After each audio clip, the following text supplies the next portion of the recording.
안녕하세요. 책 읽어주는 여자 에젤 강미경입니다.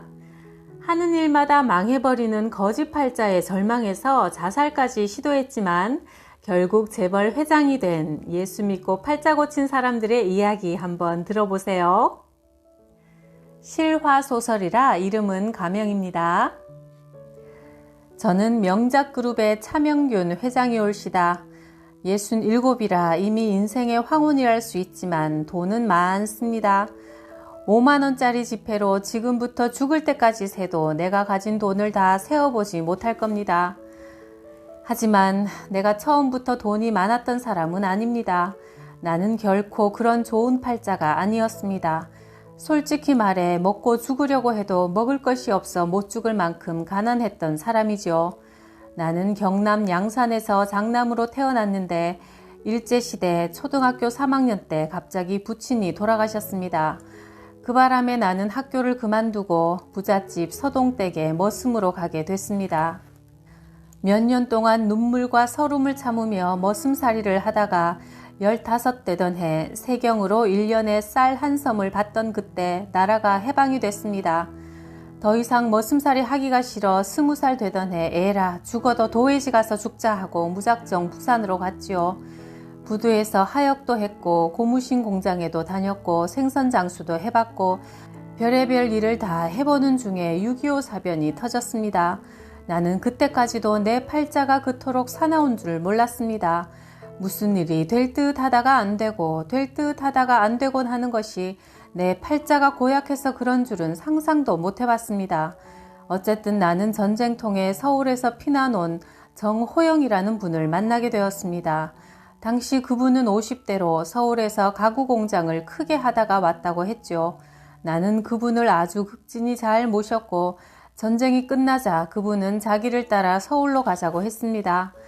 그의 공장은 영등포에 있었는데 큰 공장이었지만 전쟁 때 포탄을 맞아 절반은 불타 있었습니다. 그런 와중에서 나는 가구 만드는 기술과 집 짓는 기술을 하나하나 배웠습니다. 그분은 수완이 좋아 돈을 많이 벌었고 의리가 있는 분이라 내게 봉급도 후하게 쳐주었습니다. 그래서 나는 정말 처음으로 살맛이 났습니다. 다달이 통장에 불어나는 돈을 보며 좋아서 잠을 못 이룰 때도 있었습니다. 나는 30살에 가구 공장에서 일하던 장남순이라는 처녀와 결혼했고 아들 동석이와 딸 동순이를 낳았습니다. 그 무렵 우리는 정말 행복했습니다. 그러나 더 잘 살아봐야겠다는 욕심이 우리의 행복을 여지없이 짓밟아 버렸지요. 나는 38살에 독립했습니다. 정호영 사장님은 자기와 그냥 함께 있자며 간곡히 말렸지만 나도 독립해서 돈을 더 많이 벌어보고 싶어 이문동에 명작가구라는 작은 가구 공장을 차렸습니다. 정말 돈이 잘 벌렸습니다. 시작한 지 3년 만에 100평짜리 단독주택도 사고 공장도 넓히고 직원도 연하문명 2개 되었죠. 어느 날 정호영 사장님이 나를 찾아왔습니다. 자기가 전국을 상대로 하는 큰 회사를 차렸는데 내게 가구를 납품하라는 거였어요. 나는 정 사장님의 의리에 감동하면서 계약하고 일을 시작했죠. 1, 2년 만에 큰 돈을 벌 것이라는 계산에 정말 신이 나서 은행에서 대출받고 사채까지 끌어들여 정 사장님이 원하는 대로 자꾸 가구를 만들어 납품했습니다. 정 사장님은 납품 대금을 모두 어음으로 끊어주었고 결제가 척척 잘 되어 조금도 걱정하지 않았죠. 그런데 6개월이 지나자 자금 사정이 안 좋다며 결제를 조금씩 늦추더니 8개월을 못 채우고 부도를 내버렸습니다. 나는 정 사장님을 태산같이 믿고 있다가 믿는 도끼에 발등을 찍힌 꼴이 된 것이죠. 그는 이미 어디론가 잠적하고 연락도 되지 않았습니다. 부도의 여파가 태풍처럼 내게 몰아쳐 공장이 은행에 압류당하고 살던 집이 차압당하고 성난 빚쟁이들이 아귀처럼 몰려왔습니다. 정성스레 쌓아올린 공든탑이 눈 깜짝할 사이에 와르르 무너져버린 것입니다. 나는 가족을 이끌고 야반도주해서 봉천동으로 도망갔지요. 그때만 해도 산자락에 포장집을 지을 장소들이 넉넉했습니다. 그래서 그곳에 일단 무허가 집을 짓고 살았지만 산다고 할 수도 없는 처참한 지경이었습니다. 나는 무슨 일이든 닥치는 대로 다 했습니다.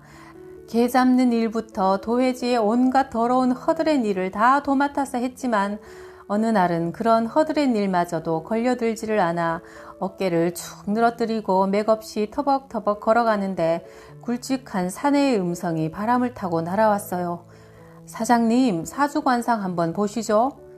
길가에 사주책을 펴놓고 자리 잡고 앉은 한 남자가 있었습니다. 그는 나와 눈이 마주치자 말했습니다. 사장님, 세상 만사가 모두 사주관상대로 됩니다. 그러니 세상 너무 어렵게 살지 마시고 사주관상도 봐가며 여유있게 사십시오. 이래도 한 세상 저래도 한 세상이니까요. 그래서 나는 거금 아리랑 담배 5갑 값을 주고 생전 처음 사주관상을 보게 되었습니다. 사장님의 사주관상을 보니 깡통을 차야 출세하겠습니다. 거지팔자네요. 뭐라고? 이놈아, 똑바로 말해. 나는 와락 그의 멱살을 잡았습니다. 네 오늘 내한테 농담했으면 때리 죽여 불기다. 100번을 다시 말해도 사장님 팔자는 거지팔자입니다. 내 말이 안 믿어지거든 다른 데 가서 다시 한번 보세요. 만일 다른 사주관상쟁이가 사장님 팔자가 거지팔자가 아니라고 하면 그땐 내가 손가락에 불을 붙여 하늘로 올라가겠습니다. 나는 화가 머리 끝까지 치밀어서 그의 따귀를 한 대 휘갈겼습니다. 좋아, 내 다른 데 가서 알아보고 내 팔자가 거지팔자가 아니라 하면 니는 내 손에 죽을 기다. 나는 울컥 솟구치는 분한 감정을 억누르고 곧 다른 사주관상쟁이를 찾아갔지요. 이번엔 버젓하게 간판을 붙여놓은 인자하게 생긴 백발의 할아버지를 찾아갔습니다. 자그마치 아리랑 담배 2보루 값을 주고 그의 입에서 내가 거지팔자가 아니라는 말이 나오기만을 간절한 마음으로 기다리는데 할아버지는 혀를 끌끌 차며 뜻밖의 말을 했습니다. 당신은 정말 특별한 사주와 관상이요.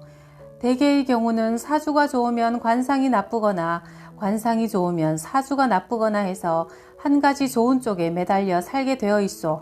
다시 말하면 조물주는 공평해서 모조리 좋게 만든다거나 모조리 나쁘게 만든다거나 하지 않고 좋은 것과 나쁜 것을 반반씩 맛보면서 살아가도록 만들어 놓았소. 그런데 당신은 특별하게도 사주와 관상이 똑같소. 당신의 사주와 관상을 보아서는 당신은 도저히 피할 수 없는 거지팔자요. 사람은 자기 팔자대로 살아야 하는 것이요. 제 아무리 잘나고 똑똑해도 제 팔자를 고쳐서는 살 수 없기 때문이요. 거듭 말씀드리지만 사람은 결코 팔자를 고칠 수 없어. 돈으로도 권세로도 지식으로도 팔자를 고칠 수 없고 팔자를 속이거나 피해갈 수도 없습니다. 차명균 씨, 당신은 오늘이라도 깡통을 차고 집에서 나가 거지로 사세요. 만일 당신이 팔자를 거부하면 가족마저 불행을 겪게 됩니다. 내 말이 믿어지지 않거든 당신이 지나온 세월을 한번 회상해 보시오. 그 많은 세월을 고생하며 지낸 것은 모두 당신의 팔자 때문에 그랬던 것이오. 그 청천벽력 같은 말을 듣고 나는 가만히 지나온 날들을 되새겨 보았지요. 우리 집이 가난했던 것, 아버지가 일찍 돌아가신 것, 내가 머슴살이를 한 것, 부산에 가서 이 고생 저 고생한 것, 정호영 사장님이 한순간에 망해버린 것 등이 모두 내 팔자 때문이라는 생각이 들더군요. 그래, 모두 나 때문이야. 나 때문에 모두 고생한 거야. 나는 살면서 남을 이롭게 한 게 아니라 남에게 피해만 끼친 거야. 그래서 끄끄 흐느껴 울었습니다. 내 팔자가 영원히 고칠 수 없는 거지팔자라고 생각하니 한없이 눈물만 나왔습니다. 내 팔자가 거지팔자라는 것을 몰랐을 때는 밤마다 내일을 계획하고 장래일을 설계하며 살았습니다. 오늘이 아무리 고달파도 내일의 행복을 꿈꾸며 피곤을 잊었지요. 그런데 내 팔자가 거지팔자라는 것을 알고 나자 모든 것이 절망 앞에서 정지되었습니다. 차라리 죽으면 죽었지 결코 거지로 살고 싶지 않아서 나는 마침내 죽기로 작정했습니다. 아들, 딸은 학교에 가고 아내는 모처럼 일거리가 생겼다면서 밖으로 나간 날 천막집이 오랜만에 텅텅 비어 죽기에 딱 좋은 절호의 기회가 찾아왔습니다. 나는 불이 나게 화덕에다 연탄불을 피우고 미리 준비해둔 소주와 수면제 몇 알을 삼키고는 자리를 펴고 누웠습니다. 매캐한 연탄가스 냄새가 서서히 코를 찌르는가 싶더니 어느 결에 나는 아주 깊은 잠이 들어버렸습니다. 보소 보소 눈 좀 떠 보이소. 얼마나 시간이 흘렀는지 집사람이 고래고래 소리 지르는 바람에 놀라서 번쩍 눈을 떠보니 내가 천막 안에 누워 있었습니다. 그리고 동석이와 동순이가 내 곁에 둘러앉아서 눈물을 뚝뚝 떨구며 나를 쳐다보고 있었습니다. 집사람이 서름을 터뜨리며 말했습니다. 사람이 그라면 못쓰예. 그라면 죽어서도 지옥 가는 기라예. 사람이 고생스럽다고 죽을락하면 세상에 살 사람이 몇 사람이나 됩니까? 오늘 내가 일이 펑크가 나서 돌아와 보니까 당신이 연탄불을 피워놓고 잠들어 있으심더. 마침 내가 그때 왔기에 망정이지. 내가 안 왔으면 당신은 꼼짝없이 죽었을 기라예. 와 죽을락 했는지 한번 말해보이소. 내가 사주 관상쟁이를 만난 일을 털어놓으니 집사람이 다시 펄쩍 뛰었습니다. 당신 바보입니까? 당신처럼 사주 관상 나쁘다고 죽을락 하면 세상에 안 죽고 살 사람 얼마 없어예. 정말로 기가 찹니다. 그런 미신을 믿고 죽을락 했으니 당신 정말 그래 어리석어가지고 세상을 우에 살라고 그럽니까? 나는 눈물을 닦고 진지하게 내 입장을 밝혔습니다. 솔직히 말해서 나도 죽기 싫다. 상식적으로는 내가 죽어야 될 까닭이 좀에도 없다. 그런데 내 팔자가 거지 팔자라서 우리 식구가 다 거지처럼 고생하며 살아야 한다카이. 그렇다면 내가 살아야 되겠나 죽어야 되겠나. 동석이, 동순이도 차례대로 한번 대답해 보거라. 방 안엔 잠시 무거운 침묵이 흘렀고 이윽고 아들 동석이가 말했습니다. 아버지, 우리 목사님이 그러시는데 예수님은 뭐든지 다 고칠 수 있다 캐심더. 예수님은 문둥병도 고치고 중풍병도 고치고 장님도 고쳤습니다. 뭐라고? 그러면 팔자도 고칠 수 있다 카드나? 예수님은 죽은 사람도 살리신다 했으니까 팔자도 고칠 수 있을 끼라예. 그게 정말이가? 그러자 아내가 말했습니다. 당신 죽을 용기 가지고 당장 동석이 데리고 가서 목사님 한번 만나보이소.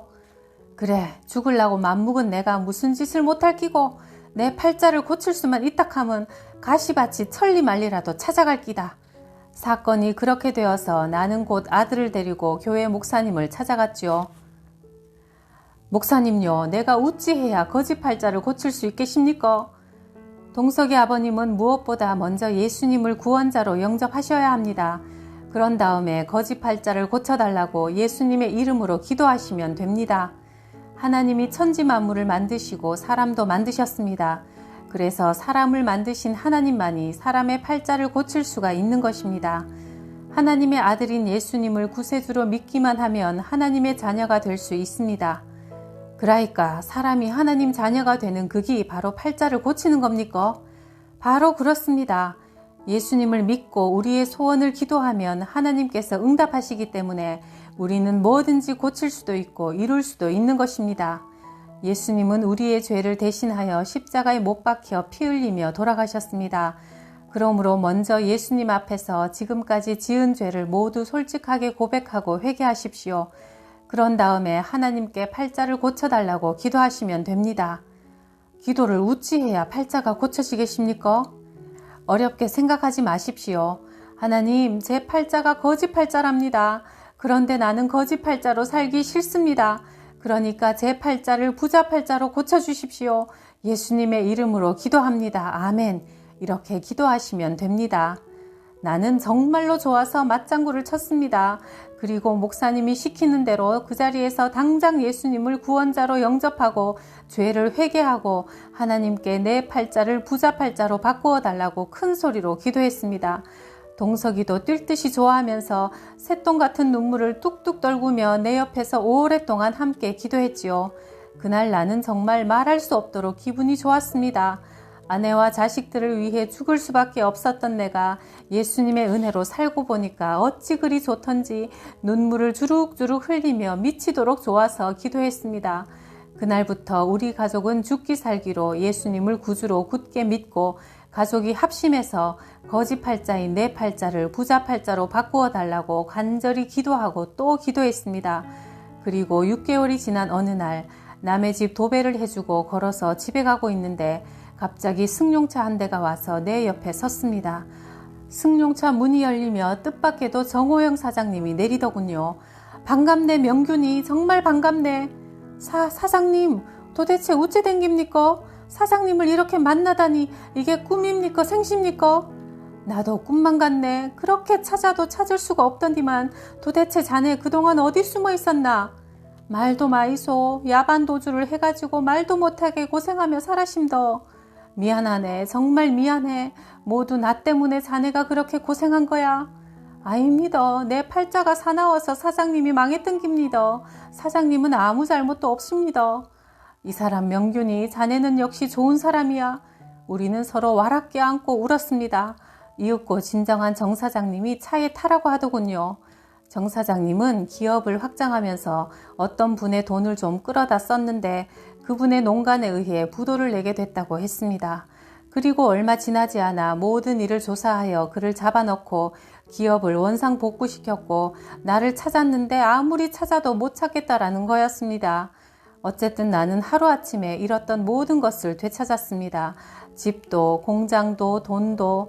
정 사장님은 미안해서 어쩔 줄 몰라 하시며 내가 잃은 것보다 돈을 몇 배나 더 많이 챙겨주셨습니다.